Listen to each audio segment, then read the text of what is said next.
Hi Chetan గారు. Hello అండి. చేతన్ గారు, వాట్ అకార్డింగ్ టు యూ, అంటే మీ దృష్టిలో డయాబెటిక్ పేషెంట్స్ ఏమి తినకూడదు?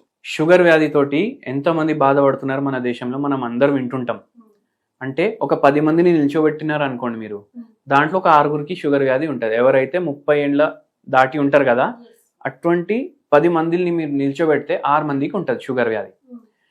వీళ్ళకు అర్థం కాదు ఇప్పుడు షుగర్ వచ్చేసింది, ఇప్పుడు ఏమేమి తినొచ్చు ఏమేమి తినలేమనేసి. తినలేని వస్తువులు చాలా ఉంటాయి, కానీ వాళ్ళకి అర్థం కూడా కాదు ఇది తినొద్దు అనేసి. అయితే అవి ఏంటంటే, ఫస్ట్ మీరు మైండ్లో పెట్టుకోండి, ఏదైతే వైట్ వస్తువులు ఉంటాయి కదా అవి తినొద్దు. ఫర్ ఎగ్జాంపుల్ చక్కెర ఉంది తినొద్దు, వైట్ రైస్ ఉంది ఎక్కువ తీసుకోవద్దు. మనం ఎన్నో ఏండ్ల నుంచి జనరేషన్ల నుంచి రైస్ తింటున్నాం, కానీ ఇంతకుముందు పాలిష్ రైస్ రాకపోతుండే, అన్పాలిష్డ్ రైస్ వస్తుండే, అది టోటల్ వైట్ ఉండదు. అంటే ప్రాసెస్ ఏదైతే ఫుడ్ ఐటమ్ ఉంటుంది కదా అది తినొద్దు.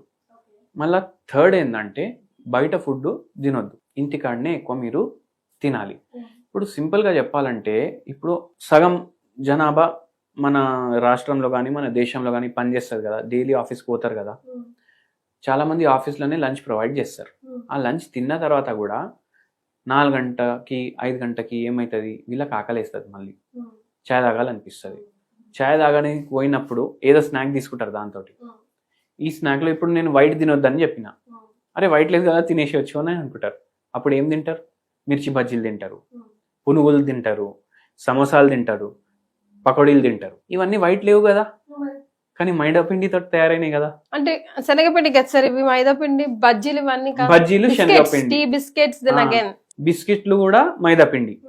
మళ్ళీ ఇది మిర్చి బజ్జీలు అయితే శనగపిండి అన్నారు మీరు, కానీ ఇప్పుడు బయట తింటున్నారు, దాంట్లో ఎంత శనగపిండి ఉంటుంది, దాంట్లో మైదా పిండి కూడా కలుపుతున్నారా లేదా మనకు ఒకటి తెలియదు. మళ్ళీ సెకండ్ థింగ్, అది డీప్ ఫ్రైడ్ ఐటమ్, ఇది కూడా తినొద్దు. ఎందుకంటే ఎక్స్ట్రా క్యాలరీలు వేస్తున్నారు మీరు మీ బాడీలో. మళ్ళీ చాయ్ తాగుతారు బయట. కొందరు ఏమనుకుంటారు, అరే నేను గోళీలు వేసుకుంటున్నా కదా, షుగర్ కంట్రోల్లో ఉంది కదా, ఇంకేంది చాయ్లో చక్కెర వేసుకొని తాగొచ్చు అంటుంటారు. అట్లా కూడా తాగొద్దు. చక్కెర ఎలా అంటే, ఇప్పుడు మీరు చాయ్ తాగంగానే యాక్టివ్ అవుతారు, ఎవరైతే చాయ్ తాగుతారో యాక్టివ్ అవుతారు, రిఫ్రెషింగ్ అనిపిస్తుంది. అది చాయ్ వల్ల కాదు, ఎందుకంటే దాంట్లో చక్కెర యాడ్ చేస్తారు. కొందరు చాయ్ బండి వాళ్ళు ఫుల్ చక్కెర యాడ్ చేస్తారు, ఫ్లేవర్లు యాడ్ చేస్తారు, ఇలాచీ ఫ్లేవర్ కూడా వస్తుంది చాయ్లో ఒక్కొక్కసారి. అరే బండిలో మస్తు ఉంటుంది చాయ్, ఇక్కడ తాగుదాం అనేసి అందరు అక్కడే పోతారు. అప్పుడు ఏమవుతుంది, ఆ ఫ్లేవరింగ్ సబ్స్టెన్స్లు కూడా పోతాయి కదా మీ బాడీలో, అందుకే అవి తీసుకోవద్దు. మళ్ళీ ఏవైతే మైదాపిండితో చేసిన వస్తువులు ఉంటాయి కదా అవి తినొద్దు. మళ్ళీ ఇంకోటి ఏంది అంటే, ఇప్పుడు మనం ఇంటికాడ బిర్యానీ చేసుకున్నాం అనుకోండి, హోటల్లో ఉన్న టేస్ట్ వస్తుందా? రాదు. అది రాకపోవడానికి కూడా కారణాలు ఉన్నాయి. ఏదైతే హోటల్ బిర్యానీలు చేస్తారు కదా, వాళ్ళు దాంట్లో ఎసెన్స్లు వేస్తారు, మళ్ళీ ఫ్లేవరింగ్కి సబ్స్టెన్స్లు వేస్తారు, మళ్ళీ ఇంకోటి ఏమిస్తారు వాళ్ళు, ఫుడ్ కలర్లు వేస్తారు.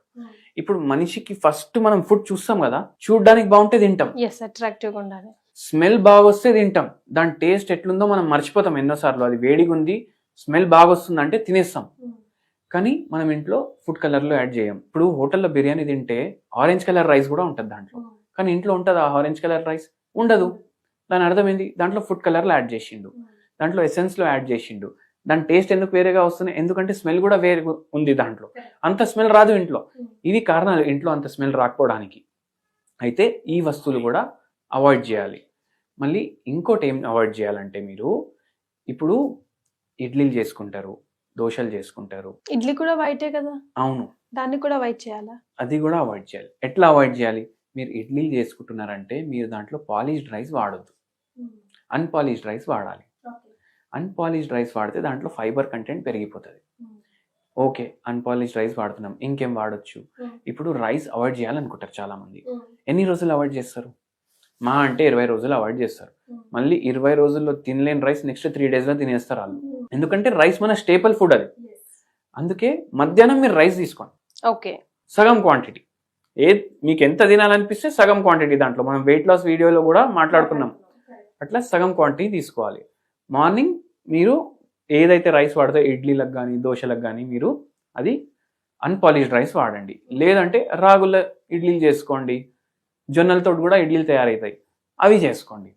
అట్లా మీరు ఇవి ఏదైతే ఎక్కువ ఎక్సెసివ్ వైట్ ఉంటాయి కదా అవి వాడకుండా చేయండి. సో కర్డ్ మిల్క్ అవి కూడా అవాయిడ్ చేయాలంటారా? కర్డ్ వాడొచ్చు, మిల్క్ వాడొచ్చు, కానీ స్కిమ్డ్ మిల్క్ అన్న వాడాలి. కర్డ్ కూడా స్కిమ్డ్ మిల్క్ తో తయారు చేసిన కర్డ్ కూడా మీరు తీసుకోవచ్చు. లేదంటే A2 మిల్క్ వాడాలి, అది బెస్ట్. ఆవుది ఏదైతే పాలు ఉంటది కదా అది వాడాలి. బర్రెల నుంచి వస్తుంది కదా పాలు, అది వాడాలి. వాడకూడదు. ఓకే.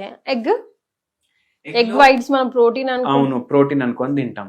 కానీ ఏమవుతుందంటే ప్రాబ్లం, ఇప్పుడు ఏ ఎగ్లు అయితే దొరుకుతాయి కదా మనకు, అవి బ్రాయిలర్ ఎగ్స్.